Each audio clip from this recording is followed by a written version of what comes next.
After paying a visit to the Ancient Dragon, we obtain the item that allows us to travel in the memories of giants. Now, you might ask me, but why do we want to travel in the memories of giants?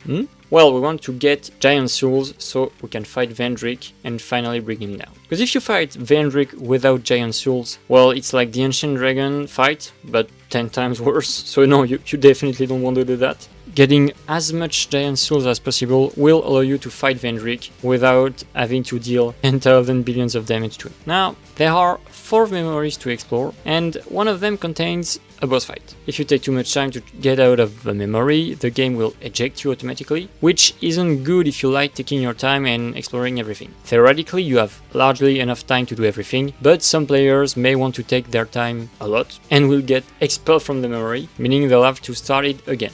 Now, every memory is a pretty short trip, so it's not that bad, but it's still a little slow in my opinion. Like, it doesn't do any bad if you don't expel people from the memory, you know? I just don't see what's the point here. The same happens if you die. The run back isn't too bad, but it's still annoying to be interrupted in the middle of your exploration. Making the levels short is a good decision in my opinion, especially if there are several of them. So here, making a lot of small areas like this was a good call, I think. Now, as I said, one of them contains a boss fight. This fight is the Giant Lord boss fight. The run back to this fight is pretty easy thanks to the fact the areas are short. The levels themselves take place during the war against the giants, and you can exit by finding a giant soul located at the end of the memories path. The atmosphere in those memories is good. You see the king's soldiers fighting giants, you see fireballs raining down on the battlefield, you constantly hear sounds of the various fights going on. Atmospherically wise, it's good. It's simple, short and effective, just like Dragon Shrine. Only this time, the boss fight is actually bad.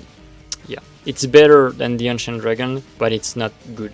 The Lord of the Giants is also the tallest one. He has a sword. However, his health pool is really small for some reason, and he also has a very hard time hitting you at all. Like the Demon of Song, it deals humongous damage if he hits you, but it's even less of a threat than the Demon of Song because the attacks are easy to deal with. You can dodge them pretty easily, and it gives you a lot of time to breathe and heal yourself. It doesn't have any cool mechanic or second phase at all, which is honestly disappointing. I mean, you're fighting the Lord of Giants. Why is he the Lord of Giants? Is it because he is the tallest one? Yeah, that's cool, but at least giving some form of great good attack to dodge, I don't know. It's just a big guy with a big sword and that's it. Fighting the Ancient Dragon is rough and frustrating and bad, and having to fight another disappointing boss right after doesn't help the reputation of this game. This is what really cements Dark Souls 2 bosses as bad bosses in my opinion, which then partially explains his reputation of being the worst Souls game. Because objectively speaking, Dark Souls 2 is a good game. I had fun going through the various areas, but there are some frustrating points here and there, more than in other Souls games to be honest. And when you add up everything, well, it ends up making a lot of bad points, you know? And the other thing is that since Dark Souls games are mainly known for the boss fights and difficulty, having a game that is mostly easier than others, as well as having a third of your bosses being bad and too easy, another third being hard and frustrating, only for like the last third of bosses to be somewhat good, while it truly brings down the quality of the game. And it's sad because when you consider boss fights like Sorrowlone or Fume Knight, or even, Mirror Knight for the matter, those are some great bosses, but all of that is brought down by all the bad bosses like Prowling Magnus, the Giant Lord, the Ancient Dragon I just mentioned, and a lot of fights are just like enemies that swing their sword around and you just dodge and you kill them and it's fast and easy, like the Lost Sinner. Even Felstadt isn't that hard of a boss. So despite the memories of giants being good areas with a good mechanic, a good principle, you know, like you get access to new levels solid in the game while most of them were located in the first area, that's really cool. Getting to see the war against the giants after hearing about it, it helps.